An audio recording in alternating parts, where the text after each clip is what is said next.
federal government with the introduction of stamp duties on house rent and certificates of occupancy. This is apart from other issues such as the vacancy rate in highbrow areas and the concerns around building permits and building collapse. Well, joining us now to unpack these conversations is the Chief Executive Officer of Eastern Group, Mrs. Becky Olubukola, who joins us from our studios in Abuja. Good morning, Mrs. Olubukola. Thanks for joining us on the program. Tell us, what's your reaction to the reenactment of the stamp duty laws on rents and certificates of occupancy as it relates to the real estate market of today? Thank you very much for having me.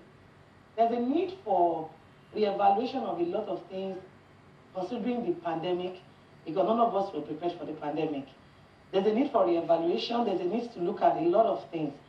Part of what is going on is the real estate market. There's been meltdown in the business, as we all know. Of course, a lot of other sectors are affected. Coming to talk about the stamp duty, the government have looked at the fact that everybody needs to be part of the building of the nation. The nation building requires every part of everyone, every businesses, and if there's a need for us to start paying, stamp duty for the rent, then so be it. After all, people pay agency fee, people pay legal fee and all those other fees before you get an apartment. Beyond that, tenement rate is another issue that most tenants don't want to even hear about. They believe that is an issue for the landlord or the property owners to handle. All of these things are what we call everyone being able to play their roles in Nigeria as it is today. Everybody needs to be part of the nation building. Every individual needs to be able to put their best in. Real estate business is the surest stimulant for economic growth as it is. Most of the parastatals or most of the other sectors are going through issues. Yeah, we can say that the pandemic affected real estate business, but it's picking up as it is today. It's picking up, and a lot of people are beginning to understand that the best investment they can do is actually to invest in real estate. Especially for us as an organization in Eastern Group, we've been able to create different value chain projects where people can actually see opportunities in investing in properties, investing in real estate, and investing in Eastern Group as a whole. Because our project cuts across the low-cost housing, having to see that people are able to buy, because there's no point building a property that people cannot afford. Affordability for us is key.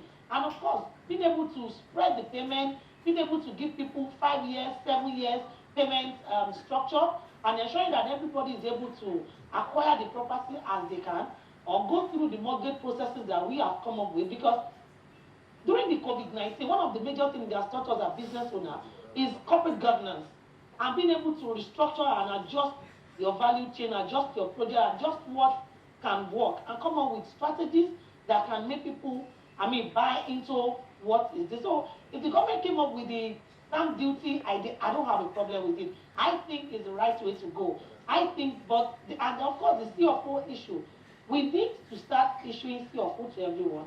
I've always been an advocate for review and reevaluate the Land Use Act. The Land Use Act needs to be reevaluated, and if this is the way to go, we need to look at it. The Ninth Assembly needs to see how they can finish up the Land Use Act, reevaluate it, readjust it, so that every Nigerian is able to have a CFO on your property. Because an investor will not invest without being sure that the title documents to that property or to that investment is right, and which is a certificate of occupancy, which is what most property owners don't have. So if we're looking at new stamp duty charges, we should look at ensuring that if we are paying stamp duty charges, CFO is being issued at the right time. And they should make it a seamless transaction, not necessarily putting for it and you are waiting for, months or years to get, your CFO, okay? Because that is what an investor will look at when he's trying to invest into your business. All right, Mrs. Olubukola, okay. I was going to, Mrs. Olubukola, okay. Yes, sorry. You say that you agree with the government's drive reenacting the stamp duty laws, but many others will also argue that this is not really the best time, looking at the effects of the COVID-19 pandemic on the economy. What would you say about that? To be honest with you, yes, I agree completely that this is not the right time, because the government needs to be sensitive to the needs of the people. There's so much stress in the nation right now. Everybody, the people are losing their job, businesses are being crumbled. So there's a lot of problem going on in the system. Government shouldn't have introduced this at this time.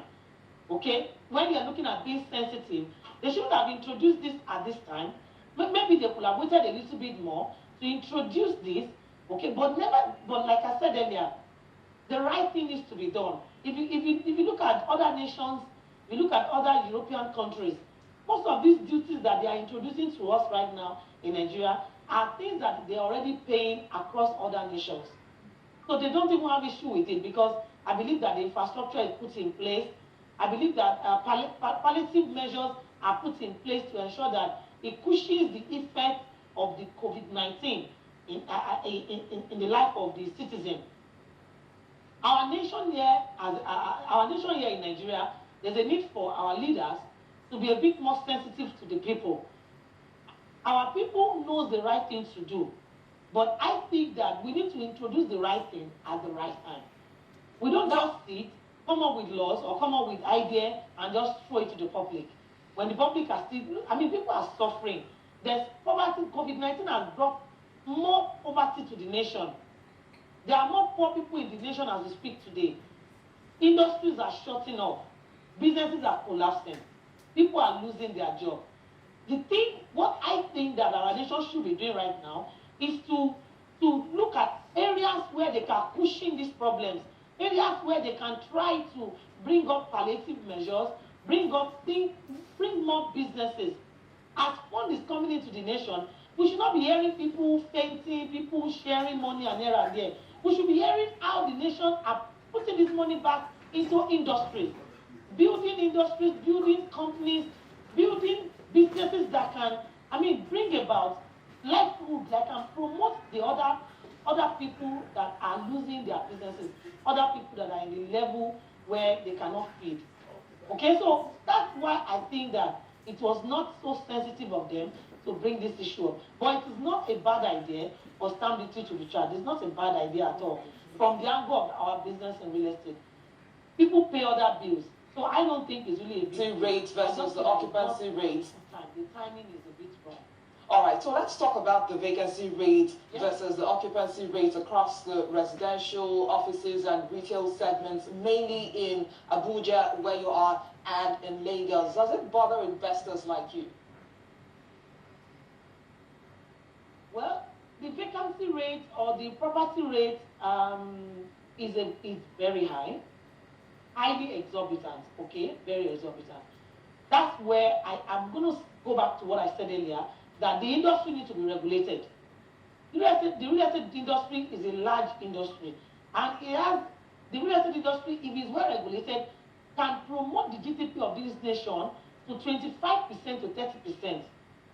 It's a strong stimulant in nation building. If the housing development can be regulated and ensure that their rates, proper rates should be put in different locations. Your neighbor should not be renting a property for 4 million naira, another person is renting for 10 million naira, another person is renting for probably 2 million naira. There should be regulations in this industry. We have a body called the RIDAN. The RIDAN is doing so much to see how regulations can be put in place. RIDAN is doing so much to see how everybody can be regulated, properties can be regulated, prices can be regulated. But then, the government have a job to do. The legislatures have a job to do. To see that most of these things are regulated. There are several empty houses in Abuja that are built and nobody's living there. And why is that? Why do we have so many houses like that? What's responsible for those vacancies? So there's a need to have a rate and regulate it. What we need is regulation. When there's proper regulation is put in place, people will fall in line with it. But when there are no laws, when there are no regulations, everybody just behave and do whatever they want to do. Everybody just fix the price that is not realistic. That is the problem we're facing. Now, lately, we've seen the securitization of the real estate investments with instruments such as the real estate investment trust schemes. How has such security helped in hedging for investors? Well, it's done a massive job. It's been very fantastic, okay? But then I think that It needs to be more promoted. I think more people need to be aware of that. More real estate companies, and the opportunity to be given to companies that are doing well. Companies that are doing so much, companies who are doing several projects, like us in Bistan Group, we have projects across all the states in Nigeria, both in Lagos, in Abuja, and across all the Southwest. We have several projects there. And I think that most of these companies who are doing so much like us should be given opportunities in accessing most of these funds, security fund, accessing developmental funds, so that we are able to do much. We are a private sector. If the government sector can promote the private sector, partner with the private sector, it makes it easy for investors, either local investors or foreign investors, to partner and to do much more. But when the partnership angle is not there, then you see a private sector or a developer struggling so much to put infrastructure in place, to put proper to build.